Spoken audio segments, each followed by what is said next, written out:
Hello everyone, my name is Jen and welcome to the Book Refuge.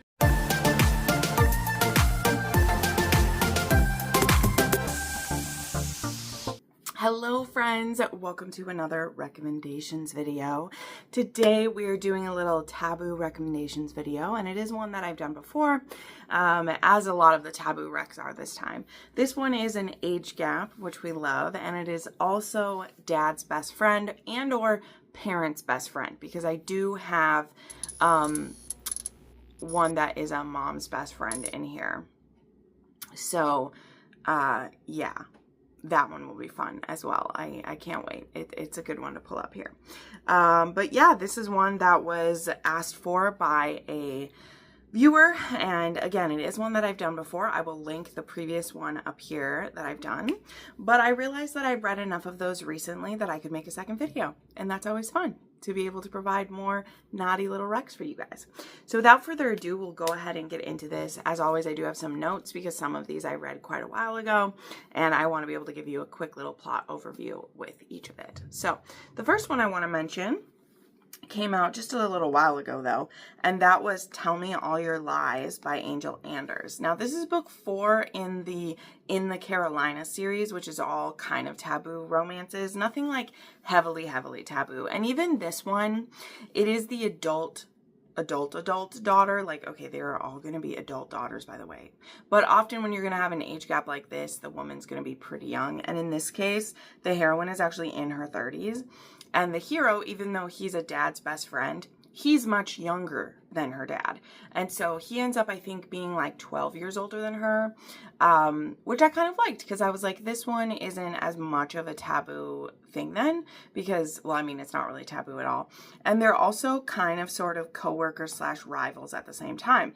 This is actually a romance that involves a spy situation. And they're both spies who kind of have like edged into each other's territory in different ways, because they will often get like contracted for similar jobs, and then they end up butting heads about it, okay? Which, again, adorable. We love to see it. And so in this one we have Kara and Grant, and they get hired to infiltrate and gain information and take down enemies for their employers. And they're usually competing for jobs, like I said, which leads to this great tension, especially when in the very beginning, when they start interacting, they don't know quite who the other person is. And eventually they learn who they are and how they both connect to Kara's dad. So then it makes for some great tension whenever they're seen, like whenever they see each other in public, because they know this about the other person type of thing. You know, we love to see it. It's so much fun. But yeah, so there are rivals in the spy game for each other. But then there is this notorious criminal called the Marlin that they get pulled in, both of them, to go after. And to go after this, they need to pair up together and pretend to be a couple, and in fact move into a home that is not far away from an associate of the Marlin, and basically they're trying to infiltrate that way by being a couple. So it's a fake marriage. However, they do get married for real, which leads to Grant immediately feeling very protective, and he's like, this is a real marriage even though it's fake, and all that stuff. So lots of great tension. For the most part, this series by Angel Anders, though it has like dark elements, it's pretty light. And again, you can read it out of order, because the only connection is that it's a friendship group and they live in the Carolinas at different points, okay? But there's not really like anything else besides that makes them connected. Like, there's nothing real chronological about it at all, so you can read them whenever, which is great. We love when we can do that. Okay, next up, I have a rec from my author, Noelle Adams, and this one is called Recollection. And this is actually a great one to start with her, because this whole series just did not get enough love. This was actually the first full series I read by her when I was still one of her like ARC readers. And I was starting to read the Noelle Adams titles. So this is book 1 in the Worthings, and this is actually an amnesia romance. And so our heroine wakes up in the hospital with no memory of the last 6 months. And she knows that her father had died. But the thing is, her father had died over 6 months ago. and he was in a different accident, and now she's had this other accident, and so she believes her father like just died. So that adds some complication to it, which is intense, right? But then there is this guy named Arthur, who was friends with her dad. And when her dad had gotten into some financial trouble, she had moved in with Arthur Worthing to kind of work his library. He has this really extensive library, and I believe she's like a researcher and librarian or something like that. And so he gives her a job working in his 200-year-old mansion, and they slowly fall in love. Now, Arthur sees himself as a bit broken and not good enough for her, and we will learn throughout this book that a lot of the stuff that happened during the 6 months that she lost have to do with her relationship with Arthur. So it is a sweet little one. I will say, like Noelle Adams books, this is one that has maybe a bit higher stakes than others. Like this whole series, the Worthing series, is about a series of billionaires.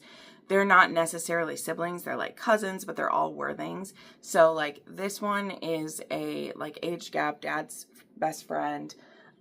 There's one that is a pop star and her bodyguard. There's one that is a twin swap. And there's also one that is a shipwreck survival romance. So really fun. But yeah, Recollection has a dad's best friend in it and is just a sweet little quickie as well. Well, which way do I want to do this? Actually, I'll start with that because I actually have 2 books from the same series here. And as I had mentioned, there was going to be one that was a mom's best friend. And that one is The Pool Boy. As I have this beautiful edition from Eternal Embers. That is The Pool Boy from Nikki Sloan. And this one is a mom's best friend. And look at that sexy little picture here. We have Erica, who is in the music business, and we have Troy, who cleans her pool. Now, Erica had just recently got divorced from her sleazy ex-husband, who left her for a younger woman, and Erica wants to feel good about herself after, you know, that blow to her ego of how her husband left her. So she's actually, like, had like a boob job done, and she is treating herself to all these things. And I just really appreciated that, by the way, because I feel like cosmetic surgery and like plastic surgery and stuff are really like looked down upon everywhere, but also they're done by people all the time, and there's nothing to be ashamed of if you want to do that. Really nothing wrong with it. And so I love how it's just casually mentioned in here that to make herself feel better, like she got her tits done after her man left her. She's like, you know what? I'm doing it for me. I'm not doing it for any man. I'm doing it for me. And one day she ends up being home, and she's actually like topless tanning in her backyard. And she forgot that it was the day that the pool boy, Troy, was supposed to come.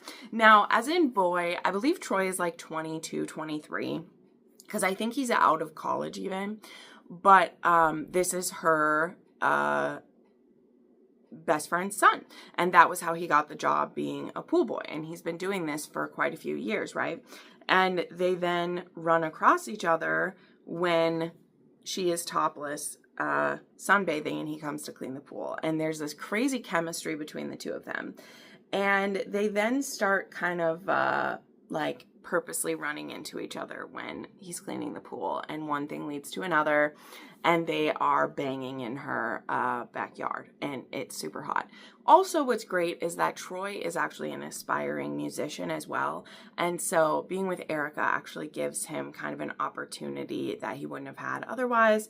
So, you know, a little bit of you scratch my back, I scratch other things for you. But I love this one, and it was very interesting to see the shoe on the other foot of having like a woman find out that your friend is sleeping with your son and how she reacts to it, because, you know, it isn't only men who want to like throw a punch if they find out that their friend is stooping their daughter. And I thought it was a nice, you know, switcheroo on here, but I love Troy and Erica. This is a great story. I think that Nikki Sloan does erotic romance so well. And these two are just so hot, but so sweet. Like, Troy is the ultimate golden retriever, but still a bit bossy and sexy at the same time. And then we have The Broker as well. This was the most recent one in the series, actually. And this series is the Nashville neighborhood, so it's only connected very, like, slightly, and it has to do with the neighborhood that everyone lives in. Some of the books are more connected than others. Like, Troy is best friends with one of the characters in another one. And there's also a ex's dad, which is the first book in the series. And so both the dad and his son's girlfriend have a romance, and then the son, who was a douche at one point, like, he has a romance in another one. So it's kind of cool when you look at it that way. I like when there can be redemption for certain characters, and one character's ex is another person's lover, you know, all that stuff. But The Broker, this one is very interesting. So this one is Noah and what's the heroine's name in here? This one is Noah and Nick. Charlotte, okay. Sorry, Nick is the who the author dedicates most of her books to. So there is Charlotte and Noah. And Charlotte, she got in a bit of hot water, and so her dad is kind of trying to teach her some responsibility. Maybe a little bit late in the game, he's trying to teach it to her. But he basically, like, is giving her a place to stay, but is like, you need to work because you've been having things a bit too handed to you lately. And so she starts working at, like, cleaning, and I won't get into her whole thing. It's actually kind of cute because she does some social media about her cleaning and everything, and it's helping her get money that way as well. But Noah is working for her father and is also, like, a dad's friend. So this one, it's a bit more like dad's colleague, but we're going to make it work anyway. And so she starts cleaning for Noah, and they end up, I also forgot that they almost had a one-night stand with each other before she finds out who he is. So now there's that. And then there's one time where she comes to clean and she wasn't able to let him know, and she catches him fucking a guy's wife. And she is turned on by this, but also a bit disturbed that he's fucking some guy's wife. And after the event, as it were, is over, she finds out that they were like, he's actually a third for this couple. Like, the husband enjoys having his wife fucked by someone else, and the wife enjoys it. So there's this game that they play. And another aspect I like about this is that, of course, Charlotte and Noah do end up hooking up. But one of the things that happens is that she doesn't want penetration to happen. She's like, I want the next time that I, like, fully have sex with someone, that it's someone that I love. But she's like, I definitely still want to fool around. And he's like, there's still a lot of stuff we can do without actual penetration. And I really just like that openness in him, where he's like, anyway, we're both enjoying it is enjoying for me as long as we're in it. And there is also scenes of, like, some sharing that happens too, because they do end up getting invited with this couple that he has mixed up with before to kind of like a party where they get to see people being fucked, and she enjoys watching him fuck other people. So again, this series isn't going to be for everybody, but Nikki Sloan definitely pushes the boundaries for sexual experiences. There's a couple of sex workers in this series. There is, you know, interesting love triangles, and there's an MFM poly relationship in one. So there definitely are some twists and turns within this series for sure. But this is another one that it is kind of a dad's best friend, and Nikki Sloan, she does the naughty ones real well, let's just say. Okay, then we have The Apple Tree, and this one again is a little bit like around the corner. So this one is actually dad's best friend's brother, and it's the younger brother of the dad's best friend, so that does close the age gap between these two a little bit. But this is a part of the Sunday morning series, and this one is about our heroine, Eve, and the single dad, Kyle, who's just moved in next door, and again, is her dad's best friend's younger brother. And I believe he is like 10 years older than her. She's also the preacher's daughter, and she's the bit of the wild one. Kyle is also a single dad, as I think I just said, and he's had his heart trampled on by his ex, so he's really not looking for something, especially with a girl who is just barely out of high school. It's her summer after high school, and you know, he's not looking for that. Even though something I love about this book is the connection that he and Eve have with each other. Like, they really have this kinship. They really get each other.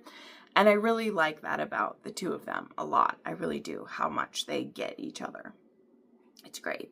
But yeah, she ends up first being a kind of nanny for his kid. And they just click so well. But there is a bit of a darker side to Eve. She's going through some mental health struggles.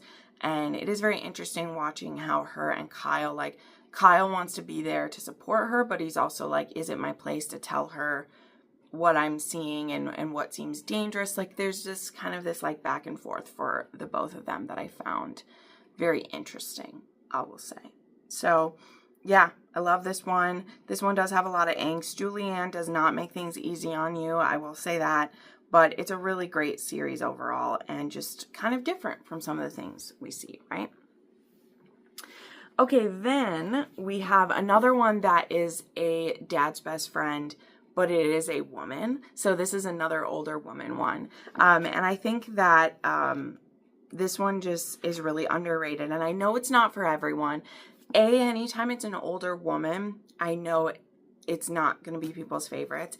But also this is one where it is a dominant woman as well. Okay, and that is Mercy by Sarah Kate.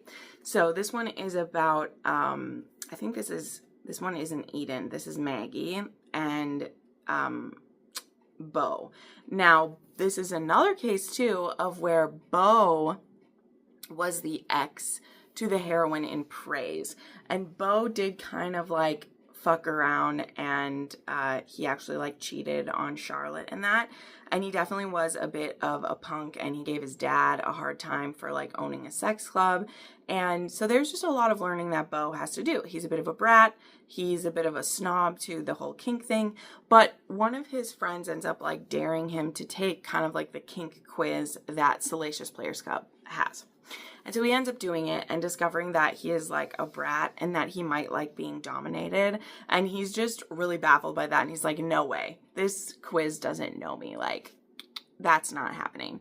But the more that he thinks about it, he is kind of intrigued. And so he actually wants to try to meet up with someone.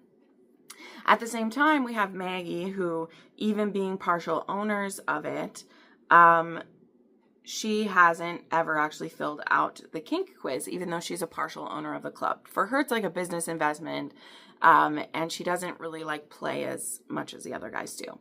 And so when she takes the quiz, she realizes that she is a dom, and so the app matches her with someone, and she wants to try to like learn more about it. But when she gets paired up, this person is too young, he's too stubborn, too good looking, and oh yeah, it's Bo, who is Emerson's son. And they both aren't used to doing this either. So this is kind of a case of them both learning what they like and experimenting with each other. So he's a brat, and so she'd hate that about him if she didn't love punishing him so much. And underneath all of that attitude is a man who is misunderstood, selfless, and in need of direction. But if he wants mercy, he has to earn it. And so, yeah, there are a lot of games that these two play with each other. There's particularly a scene where he is helping do some work on her house, and she has a, let's say, a controller on him, and it makes it very difficult for him to do his work for the day. So there's also some very beautiful scenes in here, okay? Like, one of the things Sarah Kate does do so well is BDSM and aftercare and all that jazz. She does it so well, and that is no exception here. This is no exception here. Like, this is fantastic. So definitely not for everybody, but I really appreciate it. It's a really good one. Okay, then there is Silver Foxed by Kayla Gross, and this is a quick one to talk about for sure. This was a release, I think, from last year at this point, that is just a little novella that is a plus-size heroine, and it is a spicy little weekend at the family holiday home. She's planning to go there, and her dad had also invited one of his employees and best friends to stay there. And so when the guy shows up to have a weekend there, he doesn't realize she's there. And he's like, oh my gosh, I'm so sorry. Let me, get out of your way. And she's like, oh, no. I think I'm very happy that you're here, sir. Let's play around this weekend. And so that's what ends up happening in this one. So yeah, they end up having a no strings attached weekend. One weekend where they play house and enjoy each other and pretend that my dad won't completely freak out. There's some breeding kink, there's some anal, there's some fun on the beach. Kayla Gross knows how to write a sexy little fun time for sure. So yeah, very sexy. Love this one. Very hot. There's no other way to say it. Very hot. Okay, then we have one that definitely has some more angst, and this book, like, just slayed me, you guys, so much. It ripped out my guts here. We have Sir, Yes, Sir by L.L. Ash. And this book is about our hero, Ashton, who is injured in combat, and he doesn't have anywhere to go. He doesn't have any family. And so his friend, his buddy, Tommy Blair, offers him to come stay at his home, where they have a first floor bedroom, and they will look out for him, and he can come stay with them until he's better to go back to active duty. And so he does that. Also living in their home is their daughter Freya, who I believe in this, she's in college at the time, and so she's living at home because it's a deal of like, she's going to college working for the family business, and she can stay there while she does. So also while Ashton is recovering, he gets a job with her family business as well, which I believe is a car dealership. So now they're like living near each other and working near each other, and the tension is absolutely just like boiling over. And so she just really gets sucked into a relationship with him. But the dad definitely takes it hard in this one. And this is one of them where they both respect the dad so much. Like, often what happens in The Dad's Best Friend is that we just get mad at the dad and are like, you're standing in the way of love, like, get out of here. But this is one where they both truly love her dad and they don't want to hurt him, and it leads to a lot of complications for them, right? And that's why this one's a bit thicker, but I think it also makes it more realistic, right? Because often in romance, the dad just kind of buckles and is like, well, fine, you guys are meant to be together, it's all right. But this is one where the dad truly knows also how messed up Ashton is. And while he doesn't hold that against him because, you know, he's been in the military too, he's also like, I don't want that for my daughter. Like, I know how low the statistics are that it will work out for you guys, and there's just a lot to it. So I don't villainize the father for having those feelings. We're just going to have to work through them, right? So this is a very little known. L.L. Ash does not get enough love for her stories. I'm just saying. Her books are so good, and they're just criminally underappreciated. So I'm just saying, give Sir, Yes, Sir a try. Okay, then there is A Major Puckup by Brittany Nicole, and this was one that I adored so much when I read it. It was my first Brittany Nicole. Well, okay, I've already lied. It wasn't the first one. There was also one that was,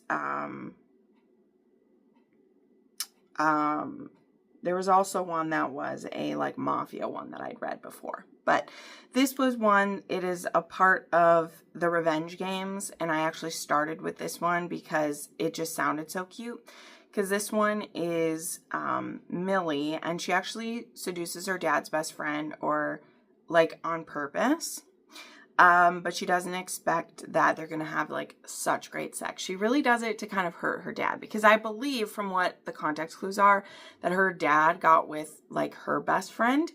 And so as revenge, she goes after her dad's best friend, okay? This series is called The Revenge Games, and Millie is young and a bit irrational, okay? So she goes after him, and she's even a virgin when they have sex too. But their connection is so intense. And when Gavin is feeling like so much for her, and then when she boards the plane the next day and he realizes that that's who he slept with, he is so upset. Like, and he just can't believe that, like, she knew who he was and, like, didn't tell him, and he's very hurt about it. And so it's really painful. Like, this one has a really tough situation between the two of them to start with. But then Gavin has a surprise daughter show up, okay? And it's not Millie who gets pregnant. It's none of that. There is a different supposed one-night stand who drops the kid off at his door. And the way that he goes so hard for this little girl, it just, I'm done for. It was great. And it ends up that Millie becomes his nanny to help him out. And so he doesn't know what to do, but he would do anything for his little girl, and he loves Millie. And so just watching all of this together is like, it's intense, you guys. Okay. It's intense. It's so intense. But yeah, this one definitely had some angst to it, but it had a really beautiful HEA. And it also had one where, even though, so like he's the older one, she has to grovel a little bit to him because of how she tried to use him against his best friend and her dad. But she makes up for it in some really wonderful ways. Like, I will say that. But she does definitely have to grovel a little bit. And I think that it was very wise of the author to realize that Millie was going to need to do that. Like, I think it was very smart of her to do that. Let's just say, for sure. So, yeah. I enjoyed that one so much. Okay, and then the last one I want to touch on, I actually haven't finished reading it yet, I'll be honest, but it comes out the day you're watching this, it comes out. And I received a beautiful book box for this book, and I'm currently reading it and enjoying myself, so I thought I would show it, and that is Mountain Daddy. Look at this beautiful copy that, oops, did I put the right way? Look at this beautiful copy that S.J. Tilly sent me. It's gorgeous. And this is a part of the Mountain Men series. And this one, so far, I'm not very far into it, but so far this one is a one-night stand. And then she's going to find out that he's her dad's best friend. And so, yeah, it's super hot. They run into each other. She's going to be moving in with her dad and like working with him. And so she stops at this place along the way. And she ends up having a one-night stand with this silver fox. And then the next day she shows up, when he shows up at my house, it's because it's her dad's best friend. So I'm very excited because one thing S.J. Tilly does is write absolutely obsessed men. So I have a feeling that he's going to go absolutely bonkers for her. So yeah, I'm here for it. But oh my gosh, I just realized there's a little typo on these. That is so funny. I kind of love it. She accidentally put the logo that says this is book 3 on this one, but this one is book 2 in the series. That's so cool. Sorry, I love little typos and stuff like that. That's funny. Okay, so there we go. Those are some dad's best friends, both men and women. And again, I have made this video before. I've also made some other taboo age gaps. I have some older women age gaps. I have all of the fun stuff. So definitely check out my recommendations playlist if there's more. I will have links to all of these books down below. If you order them, it does help out the channel as well as the author. And yeah, leave some recommendations down below for your fellow watchers here if there's some that I missed. And we'll see you in the next one. Bye.